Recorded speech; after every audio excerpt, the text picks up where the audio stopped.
T3. Hey everybody, welcome back to T3Media Studios. I'm Chris Fagan, and today we're going to dive into Joker, Folie, Deux, the much anticipated sequel directed by Todd Phillips, produced by Warner Brothers.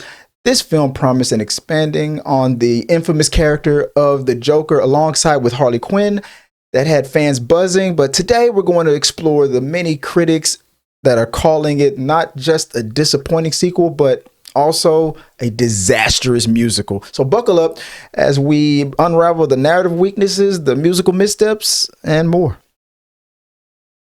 First up, let's talk about narrative weaknesses. Critics have pointed out that Folie Deux strayed into shallow territory, departing from the profound character study that defined the original. Arthur Fleck's psychological intricacies, the heart of the first film, seemed to be overshadowed by an erotic plot revolving around Harleen Quinzel. As one person aptly noted, the dramatic depth feels diluted, especially with themes that veer into cliche territory. The original explored mental health struggles with raw honesty and complexity, while the sequel seemed to recycle tired tropes. Scenes that should pack an emotional punch often just fall flat. Instead of developing meaningful arcs, we get a half-baked story that stumbles over its own ambition. Okay, next, let's dive into the musical elements, which critics have slammed for feeling forced and out of place. Now, I myself feel that every time the music played or we had a moment where the characters, whether it was Arthur or Harley, went into a ballad or sung a song, it always felt like the movie was being paused and then a musical video that loosely fit what was going on would just play for about 3 to 5 minutes.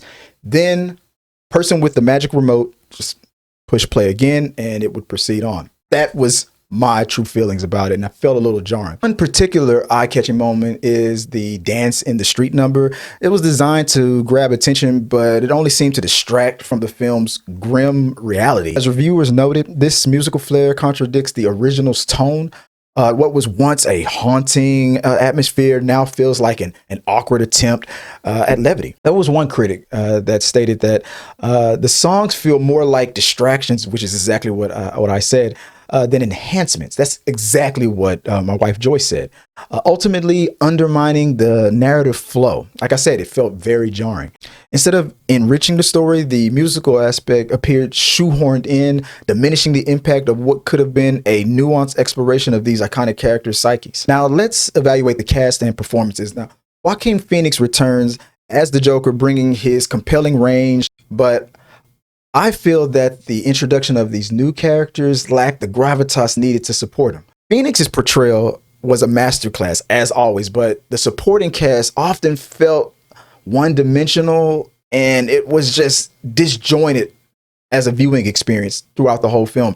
For instance, attempts to showcase the relationship between the Joker and Harley Quinn lacked that essential spark drawn from the comic books, leaving audiences totally underwhelmed. Critics have commented that the chemistry feels forced. I'm going to have to agree with that. When I watched the movie, I didn't necessarily need the dynamic of how Joker was aggressive or abusive to Harley, but it was a total flip that Harley Quinn was the manipulating party, and that to me was trying to diminish what the Joker definitely brings to the DC universe and to the Joker universe, even within this own standalone universe. At most parts of the movie, it just felt awkward and totally uninspired. So moving on to audience reception and critique. The response to Folie Deux has been predominantly negative. As of now, the film holds a disappointing rating on Rotten Tomatoes, which many viewers expressing their dismay on social media. Critics highlight the stark contrast to the first film's enthusiastic acclaim, noting that the high expectations set a treacherous path for the sequel. One reviewer mentioned that the legacy of the first Joker put the sequel in a position destined to disappoint the audience, and I'm going to have to agree with him. What should have been an engaging follow-up instead felt lackluster and constrained by its predecessor's shadow. It's a classic case on a sequel struggling to follow up on excellence, and it's clear why many felt let down. In conclusion, Joker Folie Deux just faced too many challenges, both as a sequel and as a musical. We've explored how its narrative weaknesses, forced musical elements, cast performance issues, and disappointing receptions contributed to what many called a disastrous follow-up to a beloved classic. Now we want to hear from you. What do you think makes a successful sequel and a successful musical?